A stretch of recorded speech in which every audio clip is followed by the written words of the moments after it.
गठबंधन का उन्होंने ऐलान किया है। बीएमसी पोस्ट को लेकर उन्होंने जो ऐलान किया है, किस तरह से देखते हैं, क्या कहेंगे? मुझे लगता है कि उद्धव ठाकरे और राज ठाकरे ये दोनों भाई थे और ये दोनों ने एक साथ आना चाहिए, ये भूमिका बाला साहब ठाकरे जी की थी। एक तो बाला साहब ठाकरे जी को धक्का देकर राज ठाकरे जी शिवसेना से बाहर आए थे और उन्होंने महाराष्ट्र नवनिर्माण सेना बनाई थी। तो बाला साहब ठाकरे जी को बहुत बड़ा दुख हुआ था और उसके बाद अनेक बार बाला साहब ठाकरे जी की इच्छा थी कि उद्धव ठाकरे राज ठाकरे ने एक साथ आना चाहिए।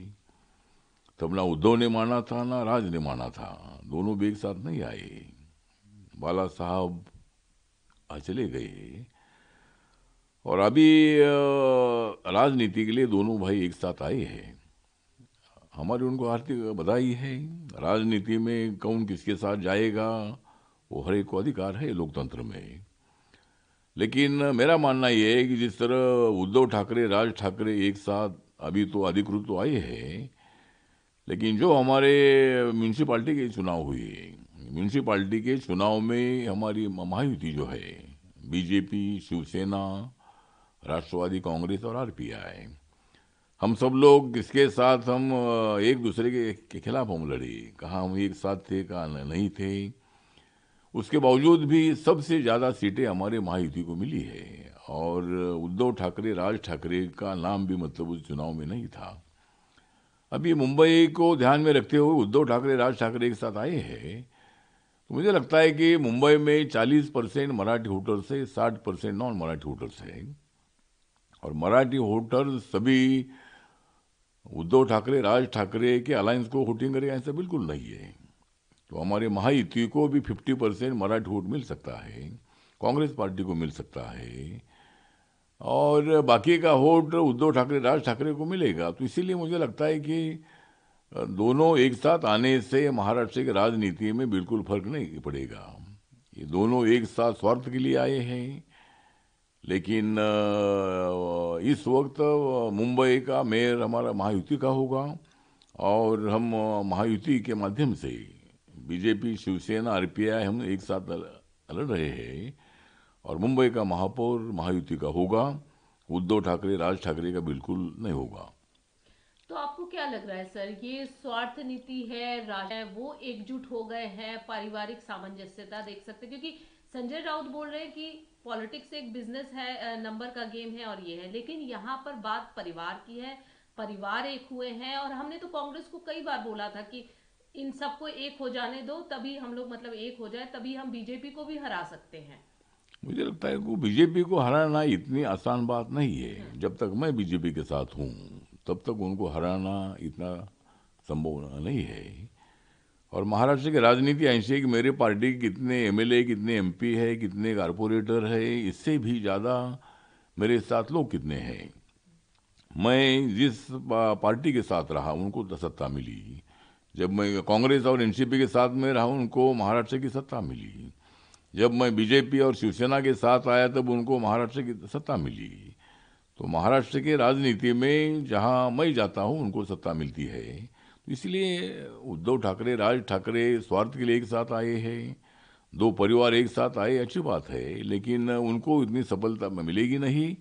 और हमारी महायुति भारतीय जनता पार्टी सबसे स्ट्रांग पार्टी है। नरेंद्र मोदी जी के नेतृत्व में महाराष्ट्र के लिए बहुत ज़्यादा पैसा मिला है। मुंबई में मुंबई के डेवलपमेंट के लिए बहुत सारा पैसा भारत सरकार ने दिया है और इसलिए मुझे लगता है कि मुंबई हमारे साथ है और उद्धव ठाकरे राज ठाकरे का जो उनकी जो शक्ति है वो शक्ति उतनी ताकतवर नहीं है और इसीलिए मुझे लगता है कि हमें बिल्कुल फर्क नहीं पड़ेगा। लेकिन सर, आपको क्या लगता है, एनसीपी ये सब राजी हो जाएंगे, अब एकजुट होंगे, वो भी आगे आएंगे इनके साथ, या फिर ये सिर्फ दो भाइयों तक सीमित रहेगा, ये बीएमसी तक, नहीं या बीएम आगे भी जाएगा ये नहीं राजनीति? बीएमसी का चुनाव और कुछ सात आठ जगह पर वो अभी 29 कारपोरेशन महाराष्ट्र में है। सबसे ज़्यादा कारपोरेशन देश में महाराष्ट्र में है, 29 कारपोरेशन है। तो 7-8 जगह पर ये दोनों भाई एक साथ आ रहे हैं, बाकी के जगह पर एक दूसरे के खिलाफ लड़ेगी। लेकिन दूसरा जो सवाल आपने पूछा है कि भाई कांग्रेस पार्टी क्या ये दो भाइयों को सपोर्ट करेगी, शरद पवार जी क्या ये भाइयों को सपोर्ट करेगी? तो बात ये चल रही है कि भाई कांग्रेस ने तो अनाउंस किया है कि राज ठाकरे की जो रणनीति है, ये रणनीति से हम सहमत नहीं है। किसी को थप्पड़ लगाना है मराठी के मुद्दे पर तो हम भी हमें गर्व है मराठी का, लेकिन दादागिरी करना, किसको थप्पड़ लगाना, इसी तरह की बातें हमको बिल्कुल पसंद नहीं है और ये लोकतंत्र के, भारत के संविधान के खिलाफ है। तो इसलिए कांग्रेस पार्टी उद्धव ठाकरे, राज ठाकरे के साथ नहीं जा रही है। और अभी बात ये चल रही है कि भाई एनसीपी भी कांग्रेस पार्टी के साथ उनकी बातचीत चल रही है और एनसीपी मुंबई में कांग्रेस पार्टी के साथ जाने की संभावना है। उन्होंने कुछ 50 सीटें मांगी है।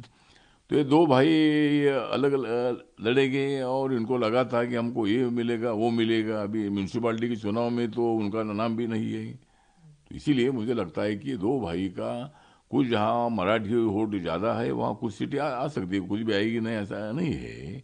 लेकिन मुंबई की सत्ता मिलना उनके लिए बिल्कुल संभव नहीं है और इसीलिए मुझे लगता है कि हमारी महायुति बहुत बड़ी स्ट्रांग है, बीजेपी बहुत बड़ी स्ट्रांग है और ये सब एक साथ आने के बाद भी बीजेपी को हराना इतना आसान नहीं है, क्योंकि लोकसभा के चुनाव में तो संविधान के मुद्दे पर हमारा नुकसान हुआ था, लेकिन उसके बाद जो विधानसभा हुई उसमें 288 सीटों में से 237 सीटें हमने जीती है। तो इसलिए हमें कोई फर्क नहीं पड़ता है। सर, अगर पुरानी बातों को याद करें तो बाला साहब ठाकरे साल पहले, उस समय अगर बात करें राज ठाकरे, वो बहुत ही एक्टिव पॉलिटिशियन, लगातार युवाओं से जुड़ना और बहुत एक्टिवली कर रहे थे। उन्होंने नाराजगी जाहिर की क्योंकि लगातार उद्धव ठाकरे का हस्तक्षेप उसके बाद बढ़ता गया और दोनों भाइयों की राह अलग हो गई। अब भी दोनों भाई अलग अलग हैं, लेकिन आपको लगता है कि कहीं पॉलिटिक्स स्लो हुई है, यही वजह है कि दोनों एक साथ जुड़े हैं, कोई नई उम्मीद है? किस तरीके का होप देख रहे हैं यहाँ पर? मुझे लगता है कि ये बात सही है कि एक महाबलेश्वर में एक मीटिंग इनकी हुई थी और ये बात ये भी सही है कि राज ठाकरे उद्धव ठाकरे से ज़्यादा एक्टिव थे। सारे यूथ को, स्टूडेंट को इकट्ठा करने का काम उनके माध्यम से होता था। बाला साहब ठाकरे जी के तरह वो भाषण भी करते थे, उनके सभा के उसका एक अट्रैक्शन भी था। तब उद्धव ठाकरे इतने एक्टिव नहीं थे, लेकिन बाला साहब ठाकरे जी ने अपना बड़ा लड़का है और इसीलिए मतलब उद्धव ठाकरे जी का नाम कार्याध्यक्ष पद के लिए उन्होंने तय किया ऐसा नहीं है। लेकिन शिवसेना के सीनियर नेताओं ने ये विचार किया कि बाला साहब के बाद अगर पार्टी को चलाना है तो उद्धव ठाकरे नहीं चलाना चाहिए और राज ठाकरे भी उनको साथ देता रहेगा। राज ठाकरे तो उनको पार्टी से कोई निकाला था ऐसा बिल्कुल नहीं है। लेकिन जब से उद्धव ठाकरे जी को कार्याध्यक्ष बनाया था तब से अंदरूनी राज ठाकरे नाराज चल रहे थे और फिर उन्होंने बाला साहब ठाकरे जी जब थे तभी उन्होंने शिवसेना से बाहर निकलने का निर्णय लिया और उन्होंने कोशिश की, लेकिन उनको राजनीति में इतनी सफलता में मिली नहीं। उनकी सभा बड़ी होती है, इवेंट मैनेज बहुत अच्छा रहता है, लेकिन हर बार कोई ना कोई तो नई बात तो उल्टी सीधी करते रहते हैं और उससे मतलब संविधान को चैलेंज देने का हमेशा वो करते रहते हैं। मराठी के मुद्दे पर हम भी उनके साथ है, लेकिन किसको थप्पड़ लगाना, किसको इसी तरह दादागिरी करना, ये बिल्कुल हमें पसंद नहीं है। और मुंबई अपने देश की आर्थिक राजधानी है, वहाँ सबको आने का अधिकार है और हमारे मराठी लोग, दिल्ली में 4 लाख लोग मराठी लोग रहते हैं। यूपी के हर जिले में हमारे मराठी लोग हैं, 100, 200, 500, 1000 लोग ऐसे वहाँ काम धंधे के लिए आए हैं। इसीलिए बिहार के, यूपी के या पूरे देश भर के, साउथ इंडिया हो, नॉर्थ ईस्ट हो, हर राज्य का आदमी मुंबई में इसलिए आया है कि वहाँ उनका पेट भरता है, वहाँ उनको रोजगार मिलता है और उन लोगों को मतलब आधार देने का काम मुंबई ने किया है। तो इसीलिए राज ठाकरे की भूमिका से हम सहमत नहीं है। और बाला साहब ठाकरे जी ने उत्तर भारतीय सेना बनाई थी, गुजराती सेना बनाई थी, साउथ इंडियन सेना बनाई थी।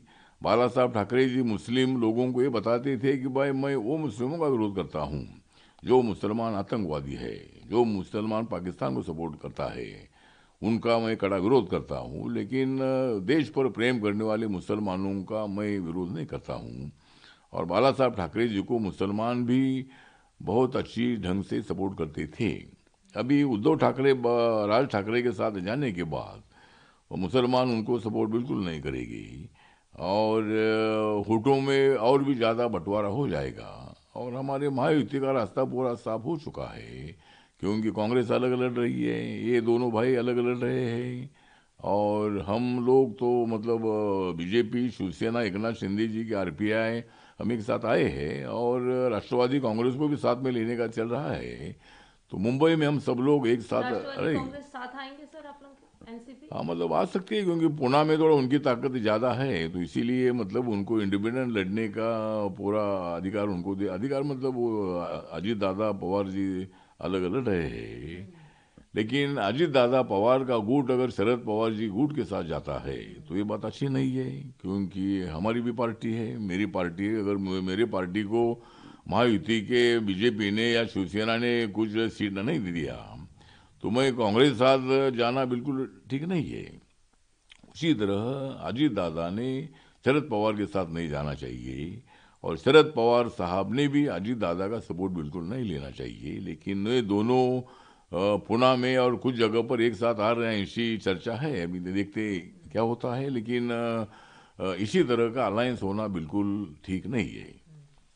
एक सवाल सर, जैसे कि आपने कहा अगर शरद पवार नकार नहीं सकते हैं और दोनों भाई एक साथ हो गए हैं, ठाकरे ब्रदर्स का एक साथ आना, और जैसे आप कह रहे हैं कि कुछ खबरें ऐसी चल रही, कई जगह देखा भी गया है एनसीपी का दो गुट एक साथ हो जाएगा, ऐसे में कितना बड़ा सेटबैक होगा ये आने वाले दिनों में महायुति के लिए? हाँ, मुझे लगता है ऐसा कोई सेटबैक होगा नहीं, क्योंकि अभी अजीत दादा पवार जी की ताकत तो अच्छी ताकत वहाँ है, लेकिन वहाँ पुणे में, पिंपरी चिंचवड़ में, वहाँ बीजेपी, एकनाथ शिंदे की शिवसेना और आरपीआई हम एक साथ आ रहे हैं। और आरपीआई का वोट ऐसा होता है कि आरपीआई का वोट जिनको मिलता है उनको चुनकर आने का मौका मिलता है, क्योंकि जो मार्जिन जो वोट होता है तो वोट हमारे पास होता है। और आरपीआई हम अभी बीजेपी के साथ कहाँ कहाँ, बीजेपी शिवसेना के साथ हम रहेंगे। तो दो एनसीपी एक साथ आने से आना ठीक नहीं है, अगर वो आती भी है तो भी मुझे लगता है कि इतना हमारा नुकसान होगा नहीं, हमारा फायदा ही होगा। कांग्रेस को रोकने के लिए ये दोनों का फायदा हमको होगा, जहाँ कांग्रेस स्ट्रांग है वहाँ वो उनका फायदा होगा, या दो भाई स्ट्रांग है वहाँ कांग्रेस के वोटों का जो डिफरेंस है वो मतलब हमारे फायदेमंद होगा। तो इसीलिए मुझे लगता है कि महाविकास आघाड़ी एकदम टूट चुकी है, डेड हो चुकी है, और हमारी महायुति और भी स्ट्रांग हो गई है। और म्यूनसिपालिटी के चुनाव में हम एक दूसरे के खिलाफ लड़े, लेकिन उसके बावजूद भी हमारी बहुत ज़्यादा सीटें आई। वो उद्धव ठाकरे जी और राज ठाकरे का नाम भी म्यूनसिपालिटी में कहीं नहीं दिखाई दिया, पूरी महाराष्ट्र में म्यूनसिपालिटी का इलेक्शन हुआ। तो इसलिए मुझे लगता है ये दो भाई का कुछ महापालिका में भी कोई विशेष उनका चलेगा नहीं, और हमारी सीटें सबसे ज़्यादा आएगी, और हमारी महायुति महाराष्ट्र में स्ट्रांग है। कोई कितने भी एक साथ आए, लेकिन सबसे बड़ी पार्टी के रूप में बीजेपी आएगी, और हम हर जगह पर सत्ता हमारी आएगी, ऐसा भी विश्वास है। एक अलग सवाल है, प्रियंका गांधी जी के पति ने भी बोला है, रॉबर्ट वाड्रा ने, कि हाँ उनको हमेशा उनके चेहरे दादी जी के रूप में उनको कहीं ना कहीं देखा जाता इंदिरा गांधी के, और कहीं ना कहीं छवि है वो बन सकती है। इस तरीके की जो सुगबुगाहट जो बातें चल रही, क्या लग रहा है आपको? मुझे लगता है कि प्रियंका गांधी का नाम प्रधानमंत्री पद के लिए लाने की कोशिश कांग्रेस पार्टी की है, लेकिन कांग्रेस पार्टी इतनी स्ट्रांग बिल्कुल नहीं रही है। सत्ता पाने का इनके पास इतनी ताकत नहीं है, और नाम अनाउंस करने में कोई दिक्कत नहीं है, लेकिन जब तक हमारी एनडीए स्ट्रांग है, जब तक नरेंद्र मोदी जी के नेतृत्व में हमारी सब एनडीए के पार्टनर्स है बहुत बड़े, हर राज्य में स्ट्रांग है, तब तक कांग्रेस पार्टी को या अपोजिशन को सत्ता मिलना बहुत बड़ा मुश्किल है।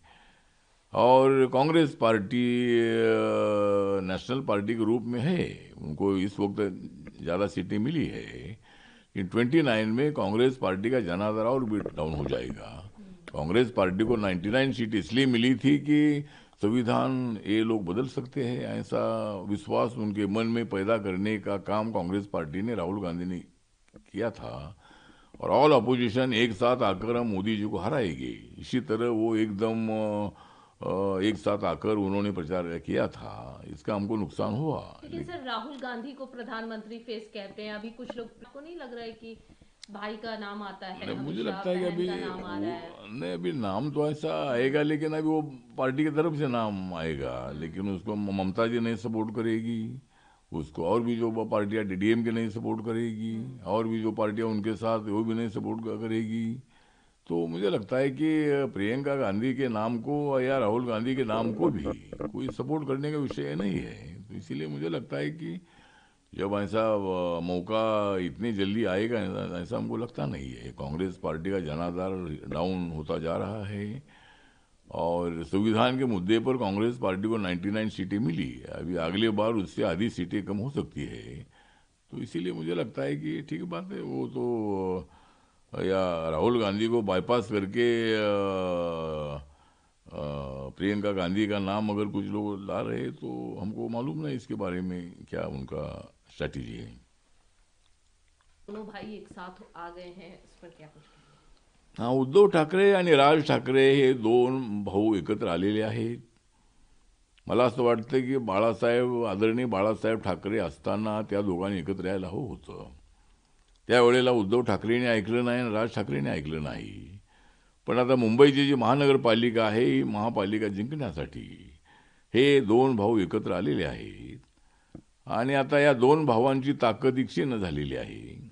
हे दोन भाऊ जर एकत्र आलेले असले तरी मराठीच्या मुद्द्यावर त्यांना यश जेवढं मिळायला पाहिजे तेवढं मिळणार नाही.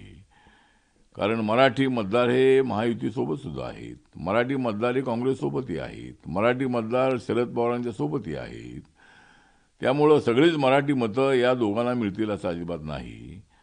आणि त्यामुळं आम्हाला असं वाटतं की हे दोन भाऊ जर एकत्र आलेले असले तरी मुंबईचा महापौर हा आमच्या महायुतीचाच होणार आहे. आमची महायुती ही देवेंद्र फडणवीस, एकनाथ शिंदे, अजितदादा पवार आणि RPI मिळून आम्ही सगळेजण ताकदीनं आम्ही मुंबईमध्ये उभे राहणार आहोत. आणि ज्या म्युन्सिपाल्टीच्या निवडणुका झाल्या त्या निवडणुकांमध्ये आम्ही चौघेजण एकमेकाच्या विरोधामध्ये लढलो, तरीसुद्धा सर्वात जास्त जागा या आमच्या आलेल्या आहेत. आणि त्यामध्ये उद्धव ठाकरे आणि राज ठाकरेचं अत्यंत अल्प अशा पद्धतीचा त्यांना प्रतिसाद मिळालेला आहे. त्यामुळं जरी दोन भाऊ एकत्र आलेले असले तरी काय फारसा फरक पडणार नाही. मुंबईचा महापौर आमचाच होणार आहे. त्यानंतर आता काँग्रेस पार्टीने मात्र उद्धव ठाकरेंच्या सोबत राज ठाकरे आल्यामुळं राज ठाकरेंच्या भूमिकेला त्यांचा विरोध आहे. राज ठाकरे मराठीच्या मुद्द्यावर दादागिरी करतात, थप्पड मारतात लोकांना, आणि अनेक वेळेला अशा पद्धतीची चुकीची भूमिका ते घेतात. त्यामुळं काँग्रेस पार्टी ही स्वतंत्र लढत आहे, त्याचा फायदा आमच्या महायुतीला होणार आहे. आणि त्यामुळं मला असं वाटतं की दोन जरी भाऊ एकत्र आलेले असले तरी मुंबईचा महापौर हा आमच्या महायुतीचा होणार. आणि महाराष्ट्रामध्ये 29 महानगरपालिकेच्या ज्या निवडणुका आहेत त्या अनेक ठिकाणी त्या ठिकाणचा जो महापौर आहे तो आमचाच होणार असा आम्हाला विश्वास आहे. आणि रिपब्लिकन पार्टी ही महायुतीसोबत आहे आणि आम्हाला अनेक ठिकाणी चांगलं यश मिळेल असा आम्हाला विश्वास आहे. ज्यादा से ज्यादा बच्चों को जन्म देना चाहिए, कम से कम 3-4 बच्चे, क्योंकि मुस्लिम 19-19 बच्चे पैदा करते हैं और इंडिया को पाकिस्तान बनाने की जो परिस्थिति पैदा कर रहे हैं. अब हिंदुओं को भी जागना चाहिए, एकजुट होना चाहिए, ज्यादा से ज्यादा बच्चे को जन्म देना चाहिए. मुझे लगता है कि नवनीत राणा हमारे अमरावती की मेंबर ऑफ पार्लियामेंट रही है. अभी तो मेंबर ऑफ पार्लियामेंट नहीं है, लेकिन वो एक महिला है, बहुत एक्टिव महिला है. और लेकिन उनके मत से हम सहमत नहीं है. मतलब भारत का पाकिस्तान कभी नहीं बन सकता है. भारत में 14-15% मुसलमानों की संख्या है. और संविधान लिखते वक्त बाबा साहब अम्बेडकर जी और संविधान सभा ने सभी धर्म के लोगों को समान अधिकार दे दिया है. तो मुझे लगता है कि हर आदमी को 3-4 औरतें हैं और बहुत सारे बच्चे, ऐसा बिल्कुल नहीं है. मुसलमानों के पास थोड़ी सी ज़्यादा बच्चे होते, बात सही है, लेकिन हिंदू समाज के लोगों ने 3-4 बच्चे पैदा करो, ये मत से हम सहमत नहीं है, क्योंकि अपना पॉपुलेशन कंट्रोल करने की आवश्यकता है। चाइना ने अपनी पॉपुलेशन कंट्रोल करने से उनकी इकोनॉमी डेवलप हो गई और आज नंबर 2 पर चाइना है इकोनॉमी में। तो इसीलिए मुझे लगता है कि नरेंद्र मोदी जी का सपना है कि देश को ऊंचाई तक पहुंचाना है, गरीबी पूरी हटानी है और कच्चे घर में रहने वाले लोगों को पक्का मकान देना है। तो इसीलिए मतलब सभी लोगों के लिए मोदी जी काम कर रहे हैं। इसीलिए ऐसा 3-4 बच्चे पैदा करो तो इतने पॉपुलेशन और ज़्यादा इतनी बढ़ेगी। इसीलिए मुझे लगता है कि नवनीत राणा जी के बयान से हम सहमत बिल्कुल नहीं है और भारत का कभी पाकिस्तान नहीं हो सकता है, लेकिन पाकिस्तान का भारत करने की कोशिश हमारी जरूर नहीं है।